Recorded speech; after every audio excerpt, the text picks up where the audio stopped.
Connaissez-vous la Reine des Neiges ? Cette cruelle créature régnait sur le pays des glaces, dans l'île Blanche. Elle possédait un grand miroir ensorcelé avec lequel elle voulait capter tous les rayons du soleil afin de geler la terre, d'y étendre son immense manteau blanc et d'en faire son royaume. Mais par une nuit maudite, son miroir se brisa en 1000 morceaux. La reine réussit à tous les rattraper, tous, sauf un, et une rafale enneigée emmena cet éclat de verre sur la terre. Sur la terre, justement, un petit garçon nommé Kay et une petite fille appelée Gerda s'aimaient comme frères et sœurs. Leurs maisons, juste en face l'une de l'autre, étaient reliées par un beau jardin où les roses fleurissaient magnifiquement. C'était un vrai petit îlot de verdure et de fleurs. Ah, comme Gerda et Kay passaient du bon temps à la belle saison. Ils chantaient et jouaient sous les rosiers, qui semblaient ne vouloir jamais cesser d'embaumer. Les enfants détestaient l'hiver. Les rafales de neige hurlantes et glacées leur faisaient peur. Aussi restaient-ils enfermés tandis que dehors la neige tourbillonnait avec rage. Cette année-là, Kay et Gerda étaient donc assis bien au chaud à rêver au retour du printemps, quand brusquement une rafale de vent ouvrit la fenêtre à la volée. Vite la fillette la referma, mais Kay cria « Ah, une poussière m'est entrée dans l'œil et quelque chose m'a piqué le cœur !» Ce quelque chose, vous l'avez deviné, n'était pas une poussière, mais bel et bien l'éclat du miroir ensorcelé de la Reine des Neiges. Et dès ce moment, Kay sentit sa vue se brouiller et son cœur devenir froid comme un bloc de glace. Sa gentillesse et sa gaieté disparurent aussitôt pour faire place à la colère et à la cruauté. Il sortit dehors et commença à donner furieusement des coups de pied dans tous les rosiers. « Pourquoi tu pousses de travers, toi ? Tiens, prends ça ! Et toi, qu'est-ce que tu fais là ? C'était pas ta place ici ! Tiens, ça t'apprendra !» Gerda ne reconnaissait plus son cher petit ami. Suffoquée par cette violence si soudaine, elle éclata en sanglots. « Arrête de pleurer ! Tu es laide quand tu pleures ! Aussi laide que ce jardin que je déteste ! Je préfère les flocons de neige, qui ressemblent à des fleurs de glace et à des cristaux d'étoiles !»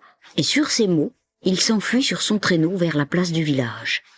La Reine des Neiges était là, grande, mince et étincelante dans son voile blanc fait de millions de cristaux glacés. Et elle l'attendait. Elle était très belle, avec des yeux scintillants comme 2 étoiles. Mais il y avait en eux ni bonheur, ni amour, ni tendresse humaine. Elle prit le petit garçon près d'elle dans son grand traîneau magique pour l'emmener dans le royaume des neiges. Là, elle le ferait pleurer, pleurer, pleurer, jusqu'à ce que les larmes de l'enfant lui rendent le petit éclat de miroir manquant. Quand Kay fut bien enveloppé dans son grand manteau de glace, le traîneau s'envola. Et lorsqu'ils dépassèrent les portes de la ville, la Reine des Neiges posa un baiser glacé sur le front de Kay. Et ce baiser maléfique lui fit subitement perdre la mémoire. Il oublia Gerda, le jardin, tout. La reine l'entraînait haut, toujours plus haut, par-delà les forêts, les montagnes et les océans. Autour d'eux, le vent sifflait, la neige étincelait, et tout en haut, la lune blanche brillait. Pendant ce temps, sur terre, la pauvre Gerda pleurait Kay, et l'attendit longtemps, longtemps, en vain. Les jours de cet hiver-là furent bien tristes et bien sombres. Un matin, enfin, le printemps revint. Réconfortée par les rayons du soleil et le chant des hirondelles, Gerda décida de partir à la recherche de Kay. Elle sortit de la ville et prit la direction du fleuve. Elle grimpa dans sa petite barque qui était là, entre les roseaux. « Peut-être la rivière va-t-elle m'emporter auprès de Kay ?» pensa-t-elle en reprenant courage. Elle vogua toute une journée et finit par arriver sur une berge où trônait une petite maison avec un toit de chaume et un très joli jardin. Une grand-mère en sortit. Elle était très vieille et s'appuyait sur un bâton. « Viens donc me raconter qui tu es et ce qui t'amène ici, ma jolie, » dit-elle gentiment. Quand Gerda eut tout dit, la grand-mère hocha la tête en faisant Mhm. Puis elle l'invita chez elle en lui disant que Kay ne tarderait sûrement pas à passer par là. Gerda accepta de rester quelques jours chez la vieille femme. Elle jouait dans le jardin fleuri, dormait dans un lit aux édredons garnis de violettes et mangeait des confitures de cerises.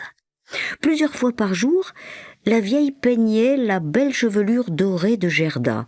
C'était une habitude un peu étrange, mais Gerda se laissait faire. Cela semblait faire tant plaisir à cette douce grand-mère. Mais voilà, cette douce grand-mère était en fait une magicienne, à qui la Reine des Neiges avait ordonné de garder l'enfant auprès d'elle le plus longtemps possible. Et son peigne était magique. Plus il passait et repassait dans les cheveux de l'enfant, plus les souvenirs s'effaçaient de sa mémoire. Et peu à peu, la petite fille oubliait tout. Et surtout, Kay, bien sûr. Un jour, alors que Gerda jouait dans le jardin, son ballon roula jusqu'au pied d'un rosier. En le ramassant, son regard tomba sur une rose splendide aux fins pétales veloutés. Et alors, subitement, tout lui revint en mémoire. « Mon Dieu! Comme on m'a retardé! Comment ai-je pu oublier ainsi mon cher Kay ?» Elle courut vers la grille du jardin, mais la vieille femme la suivit et voulut la retenir. Mais l'enfant la supplia. Il y avait tant de chagrin dans ses grands yeux si tristes et si bleus que la vieille ne résista pas. Elle préféra désobéir à la Reine des Neiges et la laisser partir. Un peu plus loin, Gerda s'assit sur une grosse pierre pour reprendre son souffle et découvrit avec stupéfaction que l'été était passé et même que l'automne était très avancé. Et oui, dans le jardin enchanté de la vieille magicienne, on ne voyait passer ni le temps ni les saisons. La petite fille n'avait plus une minute à perdre. Elle se levait pour repartir quand une grosse corneille sautilla auprès d'elle. Elle fit « Bonjour, bonjour !» Puis elle demanda à la petite fille où elle allait ainsi, toute seule, à travers le monde. Gerda lui raconta qu'elle cherchait son ami Kay. Et la corneille s'écria « Un beau garçon aux yeux brillants et aux cheveux blonds? Je l'ai vu! La princesse du royaume voisin l'a pris à son service comme jardinier. Je suis sûre qu'il s'agit de ton ami. Suis-moi, je connais un petit escalier dérobé qui conduit à la serre royale. » Et Gerda, folle de joie, suivit la corneille. Elle se laissa donc conduire jusqu'à un très beau château aux pierres bleues. Une petite porte à l'arrière était entrebâillée.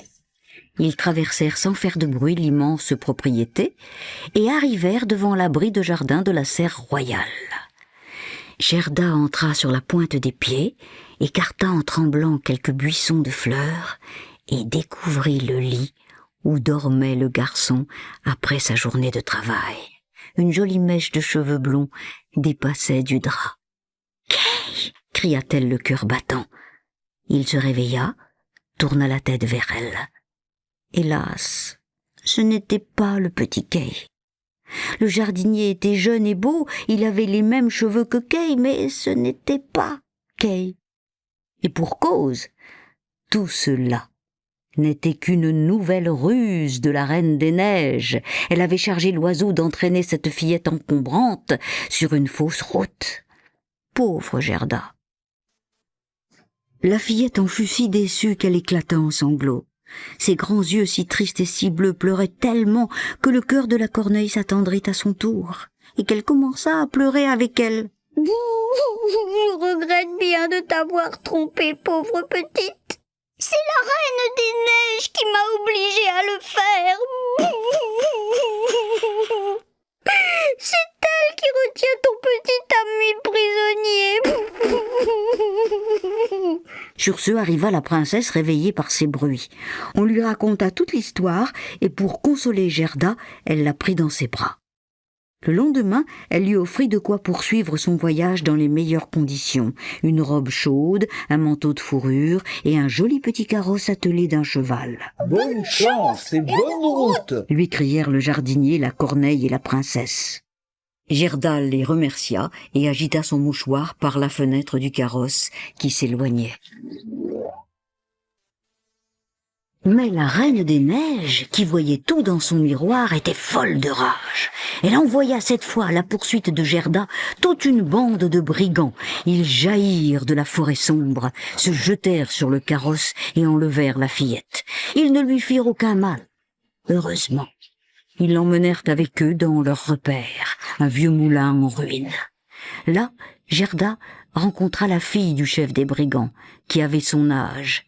Elle lui raconta tout ce qui lui était arrivé et combien elle aimait le petit Kay. Le pouvoir de ses grands yeux si tristes et si bleus agit de nouveau. La fille des brigands aima aussitôt Gerda et lui dit tendrement « Tu es belle comme une princesse.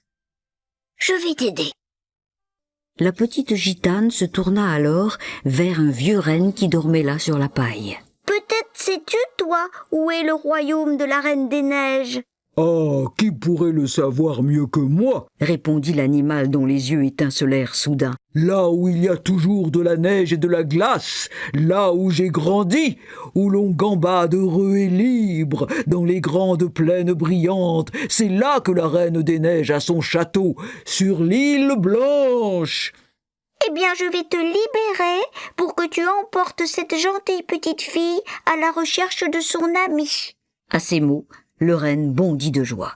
La fille des brigands fit monter Gerda sur le dos de l'animal et les aida à s'enfuir en cachette. Gerda embrassa la petite gitane, lui dit au revoir et merci, et le renne détala à travers la grande forêt, par les marais et par la steppe. Les loups hurlaient, les corbeaux croissaient et le ciel se colorait d'aurores boréales.